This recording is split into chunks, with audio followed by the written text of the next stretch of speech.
Hello viewers, welcome back again to the channel. This is God from Mumbi Academy. So let's answer this question which came in science paper 2. That's chemistry, right? Yeah. This is ECZ syllabus 2020. So the question is saying, so this is section B as you can see here.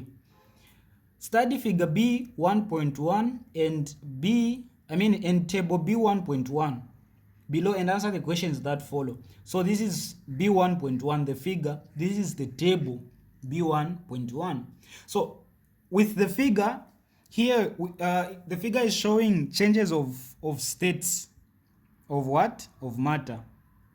Yeah. So now, if you can see well, we have this state here, we have this state here, and this one. From the arrows you can see that we have process A moving from here to here, process B from here to here, and C from here to here. So now you need to understand one thing, like you need to be able to identify which is which. When you see that the particles are very close and they are in regular shape, that's solid. So this is solid. When they are close but they are irregularly placed, that's liquid. And when they are far from each other, that's gas. So process A is from solid to gas, and C is from liquid to solid, and B is from liquid to gas. Then here we have the substances: aluminium, ammonium chloride, calcium hydroxide, copper 2-sulfate, iodine crystals, and water. A is saying, now pay attention to the questions. Identify process A in figure B 1.1. Here, what is process A? See that it is changing from solid to what? To gas. The change of state from solid to gas is sublimation. Because from solid to liquid, when it's coming like this, that's melting. From liquid to solid, that's freezing or solidification, process C. From liquid to gas, that's evaporation. From gas to liquid, that's condensation. From solid to gas, that's sublimation. So when it is from solid to gas without passing through the liquid, that's what? Sublimation by heating. When it is from gas to solid directly, that's sublimation by cooling. So A is sublimation. So we are going to write our answers. So here, this is A1. We are going to say sublimation. So this is sublimation by heating. If you want, you can just end here. But if you want to be specific, you can say by heating. Because after it is only by heating the solid that it changes into a gas. Then question A2 from table B 1.1, identify two substances that can undergo process A. Two substances that can undergo sublimation. So the substances that can be decomposed directly from a solid state to gas without passing through the liquid, that's what? Aluminium chloride and iodine crystals from the diagram. Because you understand that when you heat this, changes directly into the gaseous state, even these crystals, the iodine crystals. So here we are going to say not aluminium, actually it's ammonium.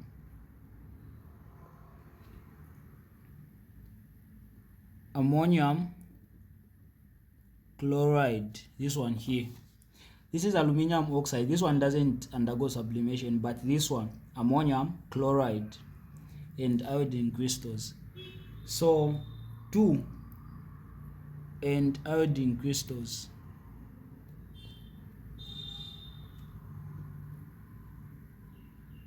Iodine crystals. Then the last question, state whether process B and C are endothermic or exothermic. Explain your answer. 2 marks. B and what? C. Let's start with B. B is changing from liquid to what? To gas. I said that's what? That's evaporation, right? So for a substance to change from, for a state to change from liquid to gas, that's evaporation. And you understand that for just even by looking at the particles, here they are closely packed, here they are spacely packed. So in order for them in order for you to break these bonds such that they become like this, you need to apply heat. Okay, so the liquid takes in heat energy in order for it to become the gas, and it taking in the energy, it means it is what? It is endothermic, because endothermic is the process that takes in energy. That's the difference. Endothermic takes in energy, kinetic energy from the environment, while exothermic gives out energy to the what? To the environment. That's the difference. So this process, for the liquid to change to gas, it is taking in heat, then it breaks the bonds and becomes like this. So this must be endothermic, process B. So we're going to say this is question B. We'll say process B is endothermic. Endothermic because it takes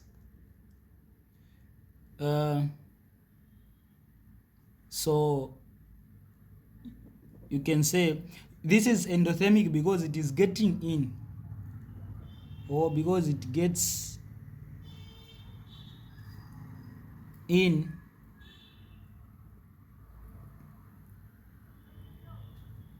so because it gets in kinetic energy.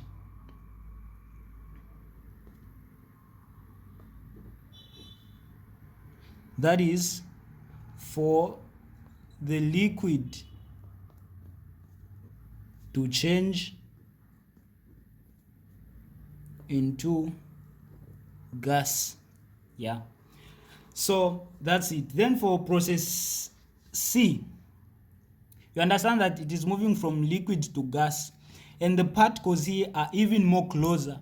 So that can only happen when you take out energy from the liquid. Okay, so that means this process C, when you are moving from liquid to gas, you are taking out energy, kinetic energy. In other words, you are giving energy to the environment. So process C must be what? Must be exothermic. It releases energy, it loses energy and gives energy to the environment for the gas, for the liquid to change into the what? To the solid. So you say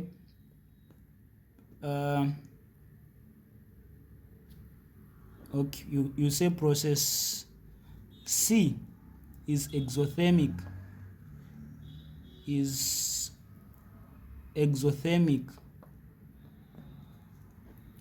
because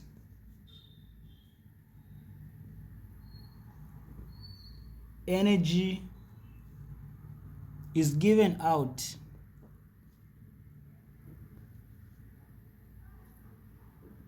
for,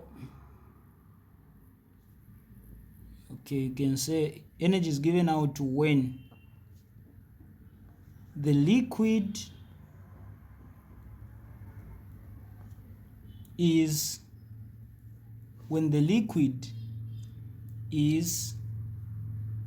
changing into solid. So these are the answers. I hope you've gotten the explanation. Don't forget to subscribe.